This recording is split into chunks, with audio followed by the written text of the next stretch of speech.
జర్నలిస్టులకు ఆట విడుపుగా గ్రేటర్ వరంగల్ ప్రెస్ క్లబ్ ఆధ్వర్యంలో జరిగే స్పోర్ట్స్ మీట్ 2024 పోస్టర్ను వరంగల్ వెస్ట్ ఎమ్మెల్యే నాయని రాజేందర్ ఆవిష్కరించారు.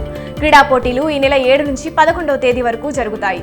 జర్నలిస్టులకు cricket, chess, carrom, shuttle, volleyball పోటీలు నిర్వహించడం అభినందనీయమని నాయని చెప్పారు. తెలంగాణ ఫీస్ట్ బాల్ అసోసియేషన్ ఆధ్వర్యంలో బోయిన్పల్లి క్రీడా మైదానంలో 3వ ఇంటర్ డిస్ట్రిక్ట్ వన్డే టోర్నీ జరిగింది. పోటీలను Telangana feast ball association chairman Jampana Pratap ప్రారంభించారు. ప్రతిభ కనబరిచిన జట్లకు ధృవీకరణ పత్రాలు, మెడల్స్ ఇస్తామని జంపన చెప్పారు. పంజాబ్ లో జరిగే నేషనల్ ఫీస్ట్ బాల్ పోటీలకు తెలంగాణ జట్టును సెలెక్ట్ చేస్తామని ప్రతాప్ వెల్లడించారు.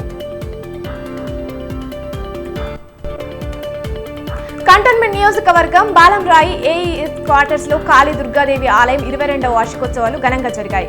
వేడుకలకు ముఖ్య అతిథిగా కాంగ్రెస్ సీనియర్ నేత జంపన ప్రతాప్ హాజరయ్యారు. అమ్మవారికి ప్రత్యేక పూజలు చేశారు. కంటోన్మెంట్ నియోజకవర్గం ప్రజలంతా సుఖశాంతులతో ఉండాలని కాళీ దుర్గాదేవి మాత్రం ప్రార్థించినట్లు ప్రతాప్ తెలిపారు. కన్నతల్లి తుది కోరిక తీర్చేందుకు 100 దేశాల యాత్ర చేపట్టినట్టు హైదరాబాద్ కి చెందిన టెక్కి రామకృష్ణ తెలిపారు. నవల రచయిత్రి అయిన తన తల్లి జ్యోతిర్మయి 2023లో అనారోగ్యంతో మరణించినట్లు చెప్పారు. పిల్లల కోసం ఆమె రాసిన కథల ప్రచారం కోసం ప్రపంచ యాత్ర చేస్తున్నట్టు రామకృష్ణ వెల్లడించారు. 33 దేశాలు చుట్టేశానని, ఈ ఏడాది చివరికి లక్ష్యం పూర్తి చేస్తానని చెప్పారు.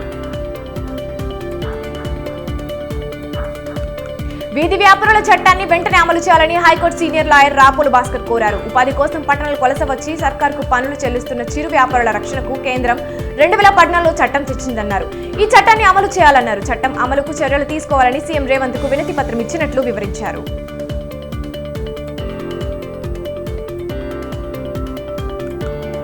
అక్రమంగా ఇంట్లో నిల్వ ఉంచిన 497 జిలెటిన్ స్టిక్స్ ను శంషాబాద్ ఎస్ఓటీ షాద్ నగర్ పోలీసులు స్వాధీనం చేసుకున్నారు.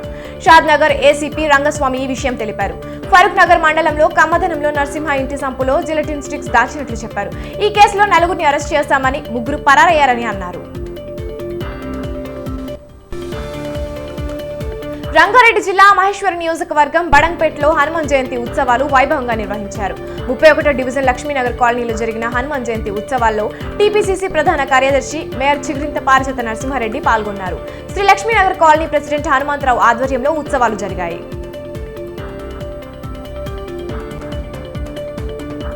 రైతులకు నకిలీ పత్తి విత్తనాలు అమ్మే ముఠాను పెద్దపల్లి జిల్లా Ramagundam police commissionerate task force పోలీసులు పట్టుకున్నట్లు సిపి శ్రీనివాస్ తెలిపారు. 5 క్వింటాల నిషేధిత BT3 పత్తి విత్తనాలను మంచిర్యాల ఓన్ బొప్పారంలో వ్యాపారి చంద్రశేఖర్ అక్రమంగా నిల్వ ఉంచారనే సమాచారంతో దాడి చేసి పట్టుకున్నట్లు సిపి చెప్పారు. వీటి విలువ సుమారు 15 లక్షలు ఉంటుందని చెప్పారు. ఆంధ్రప్రదేశ్ అసెంబ్లీ ఎన్నికలలో ఈసారి కూడా ప్రజల మద్దతు వైసీపీకే ఉంటుందని Q mega political solution CEO Khader Khan తెలిపారు. దాదాపు 120 అసెంబ్లీ స్థానాల్లో వైసీపీ గెలుస్తుందని, ఎన్డీఏ కూటమికి కేవలం 60 సీట్లు మాత్రమే దక్కనున్నాయన్నారు. సుమారు 21 ఎంపీ స్థానాలకు వైసీపీదే హవా అని చెప్పారు. జనగామ జిల్లా స్టేషన్ గన్పూర్లో ఏర్పాటు చేయనున్న జూనియర్ సివిల్ జడ్జి కోర్టు పనులను జిల్లా జడ్జి రవీంద్ర శర్మ పరిశీలించారు. కోర్టు పనులను పరిశీలించిన న్యాయమూర్తి రవీంద్ర శర్మ పలు సూచనలు చేశారు. ప్రజలకు నిత్యం న్యాయం అందుబాటులో ఉండేలా ప్రభుత్వం తీసుకునే చర్యల్లో భాగంగా కోర్టు భవనం నిర్మిస్తున్నట్లు చెప్పారు.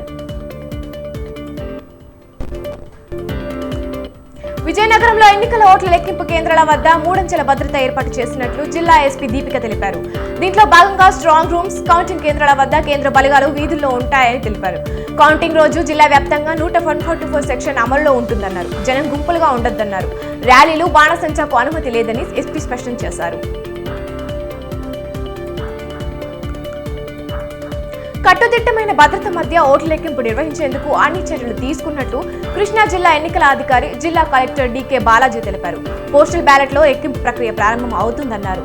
ఓట్ల లెక్కింపు సందర్భంగా శాంతి భద్రతలకు భంగం కలిగించే వారిపై కఠిన చర్యలు తీసుకుంటామని ఎస్పీ అద్నాన్ నయీం ఆస్మి అన్నారు.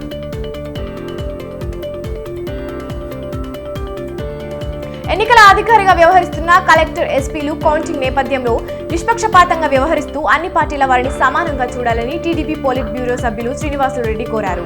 గతంలో తాము ఎన్నో ఎన్నికలు చూశామని, ప్రస్తుతం కౌంటింగ్ లో ఎప్పుడూ లేని నిబంధనలు చేయడం తగదన్నారు. కౌంటింగ్ సందర్భంగా జిల్లా బహిష్కరణలు ఎప్పుడూ చూడలేదన్నారు.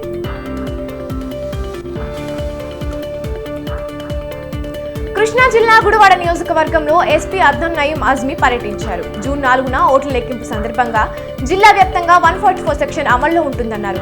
ఎవరైనా చట్ట వ్యతిరేక కార్యకలాపాలకు పాల్పడితే వారిపై కఠిన చర్యలు తీసుకుంటామని హెచ్చరించారు. జిల్లా వ్యాప్తంగా 133 పోలీసులు పికెట్లను ఏర్పాటు చేసినట్లు ఎస్పీ తెలిపారు. మేడ్చల్ జిల్లా గట్కేసర్ పిఎస్ పరిధిలోని కౌశల్య వెంచర్లో గత నెల ఇంట్లో దొంగతనానికి పాల్పడిన 4 దొంగలను పోలీసులు అరెస్ట్ చేశారు. వాహనాల తనిఖీలు చేస్తుండగా అనుమానంతో ఒక ఆటోలో 4 వ్యక్తులు పారిపోయే ప్రయత్నం చేశారు.